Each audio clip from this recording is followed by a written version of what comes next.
नमस्कार दोस्तों, आप सभी पर माँ का आशीर्वाद और बजरंगबली की कृपा सदैव बनी रहे।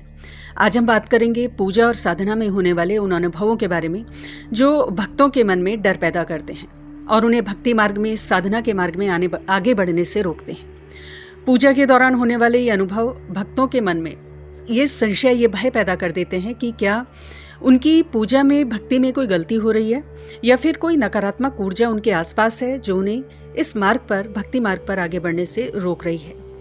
आप में से बहुत से लोगों का ये प्रश्न है और आज इसी बेहद महत्वपूर्ण विषय पर आज हम बात करेंगे। पहले जानेंगे कि इन अनुभवों के पीछे क्या कारण है और उसके बाद बात करेंगे कि किस प्रकार के डरावने अनुभव भक्तों को और साधकों को होते हैं और उसके समाधान के ऊपर भी चर्चा करेंगे।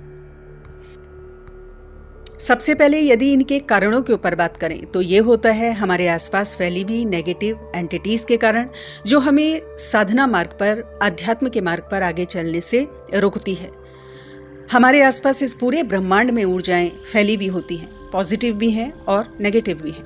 जहां पॉजिटिव शक्तियां आपको सपोर्ट करती हैं, मदद करती हैं अध्यात्म के मार्ग पर आगे बढ़ने में, वहीं नेगेटिव शक्तियां जो होती हैं वो आपको भक्ति साधना मार्ग पर आगे बढ़ने से रोकती हैं।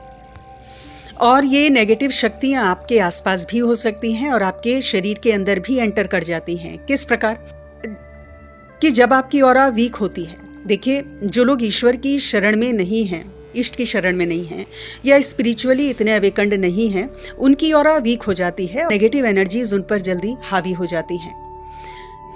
और जब ऐसा व्यक्ति पूजा पाठ करना शुरू होता है तो ये सब नेगेटिव एनर्जीज उसके अंदर उत्पात मचाने लगती हैं। दूसरा कारण हमारे प्रारब्ध हैं, हमारे संचित कर्म हैं, जिनके आधार पर हमारी आगे की जो डेस्टिनी है, जो आध्यात्मिक यात्रा है, वो निर्धारित होती है। पिछले जन्मों के पाप कर्म, कई बार हमारी पास्ट लाइफ में संचित जो हमारे कर्म हैं, वो भक्ति मार्ग पर आगे बढ़ने से रोकते हैं, बहुत सारे ब्लॉकेजेस क्रिएट कर देते हैं और आपका ध्यान पूजा और भक्ति से, आपकी साधना से विचलित हो जाता है, विमुख हो जाता है। अब बात करते हैं कि क्या अनुभव, क्या लक्षण इसके होते हैं। तो सबसे पहला जो पॉइंट है कि ज़्यादातर लोगों को शरीर में महसूस होता है, शरीर में भारीपन होना यह महसूस होता है, शरीर में पीड़ा का होना, सर भारी होना, कंधों में भारीपन होना, जी मिचलाना।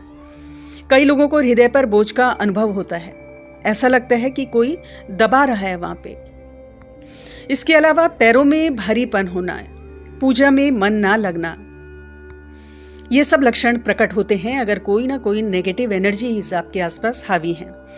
पूजा के बाद कई लोगों को थकान महसूस हो जाती है या पूजा में थोड़ी देर बैठने के बाद मन करता है कि उठ जाएं, पूजा को छोड़ने का मन होने लगता है। और स्त्रियों में कमर के नीचे के पोर्शन में, कमर में आसपास पेन होता है। तो इस प्रकार के बहुत से लक्षण हैं, लेकिन ये कुछ प्रमुख लक्षण हैं जो बताते हैं कि आपकी पूजा और साधना में नेगेटिव शक्तियां रोक लगा रही हैं। दूसरे प्रकार के जो अनुभव होते हैं कि डरावने सपने आने लगते हैं। इस प्रकार के सपने दिख सकते हैं कि कोई स्वप्न में आपका पीछा कर रहा है, डरावनी आकृतियां नजर आने लगती हैं। सपने में दम घुटना, सपने में गलत गंदे दृश्य देखना, लड़ाई आदि देखना, तो बहुत तरह के डरावने स्वप्न आने लगते हैं जब आप भक्ति मार्ग पर, साधना के मार्ग पर चलते हो। और इसका कारण, जैसे कि मैंने अभी बताया, बहुत तरह की नकारात्मक ऊर्जा की उपस्थिति आपके आसपास और आपके अंदर है, जो बताती है कि आपके शरीर पर कोई नेगेटिव एंटिटी हावी हो सकती है जो आपको पूजा साधना करने से रोकती है। इसके अलावा बहुत प्रकार की नकारात्मकता, गंदगी जो आपके अंदर जमा होती है वो भी प्रकट होने लगती है। कई कई जन्मों के संचित संस्कार हमारे अंदर होते हैं और जब हम ईश्वर का नाम लेते हैं, साधना शुरू करते हैं और ईश्वरीय शक्तियां, जब ईश्वरीय ऊर्जाएं जब हमारे अंदर प्रवेश करती हैं तो छुपी भी जो एनर्जीज होती हैं ये बेचैन होने लगती हैं और शरीर के द्वारा अनुभव होती हैं, क्योंकि शरीर एक माध्यम है इन चीज़ों को अनुभव करने का। और ये सब चीज़ें पहले भी होती थी जब आप भक्ति मार्ग पर नहीं थे, सर भारी होना, शरीर का भारी होना, लेकिन तब इनका कारण समझ में नहीं आता था।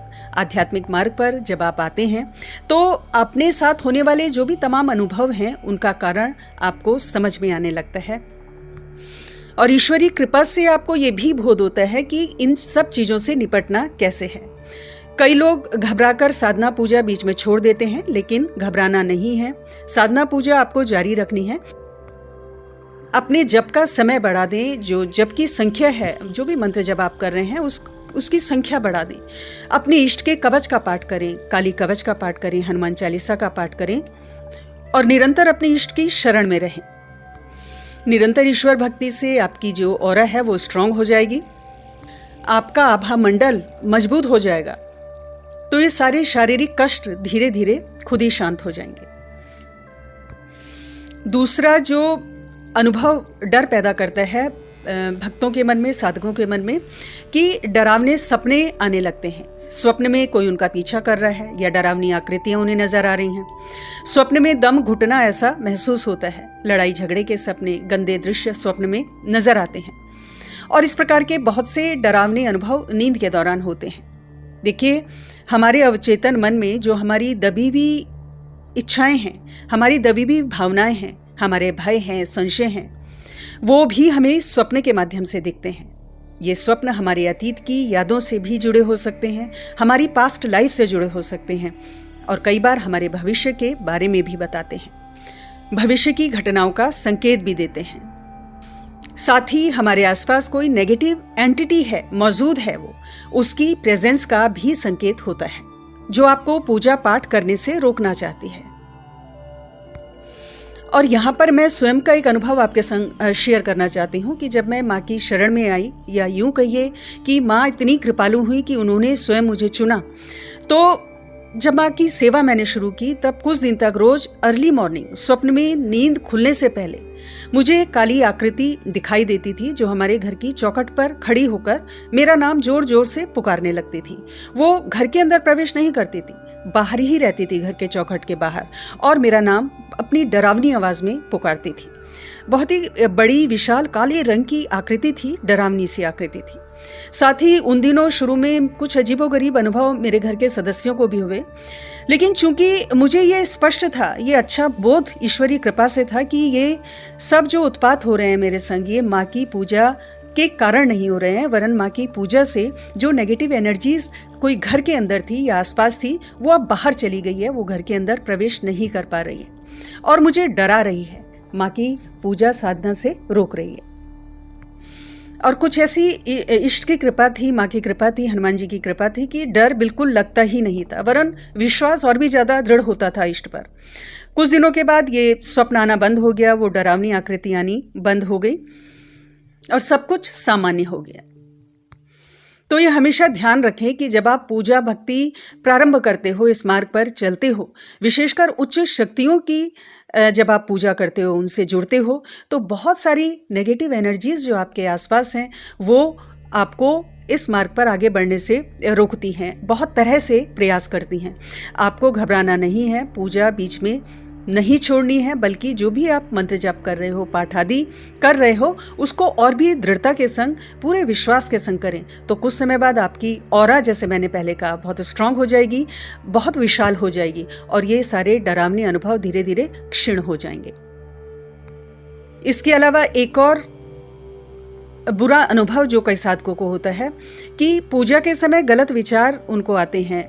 नॉर्मल रूटीन में उनके संग ऐसा नहीं होता है, लेकिन जैसे ही वो पूजा पर बैठेंगे, आसन पर बैठेंगे, तो कोई ना कोई गलत उटपटांग विचार, बुरे दृश्य उनको नजर आने लगते हैं। तो ये भी नेगेटिव एनर्जीज की प्रेजेंस का संकेत है। देखिए, भावनाओं का एक बहुत सशक्त आभा मंडल होता है। जिस प्रकार पॉजिटिव एनर्जीज का एक आभा मंडल होता है, उसी प्रकार जो नेगेटिव शक्तियां होती हैं, उनका भी एक सशक्त आभा मंडल होता है। तीव्र वाइब्रेशंस होती हैं और यहाँ पर टकराहट होती है सकारात्मक और नकारात्मक ऊर्जा की। कई लोग डर के कारण पूजा छोड़ देते हैं, भक्ति मार्ग से विचलित हो जाते हैं, लेकिन डरकर पूजा नहीं छोड़नी है।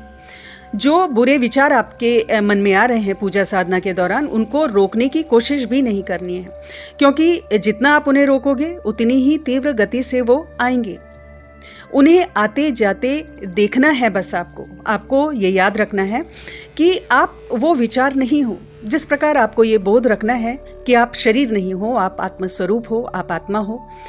उसी प्रकार आपको अवेयर रहना है कि जो विचार आपके आसपास पूजा में आ रहे हैं आपके दिमाग में, वो आप स्वयं नहीं हो। देखिए, जब आप नदी के किनारे बैठे होते हो ना, तो नदी के बहाव को आप देखते हो, आपको ये बोध होता है कि आप नदी नहीं हो, आप नदी के संग नहीं बह रहे हो, वरन उसके बहाव को देखते हो।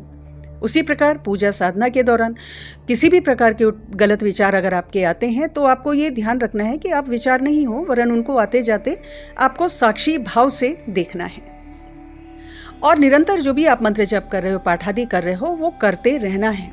तो यदि इस प्रकार आप निरंतर करते रहेंगे और निरंतर अपने इष्ट की शरण में रहेंगे, कुछ समय बाद ये जो विचार आने आपके कम हो जाएंगे, इनकी फ्रीक्वेंसी कम हो जाएगी, धीरे धीरे ये समाप्त हो जाएंगे, क्षीण हो जाएंगे।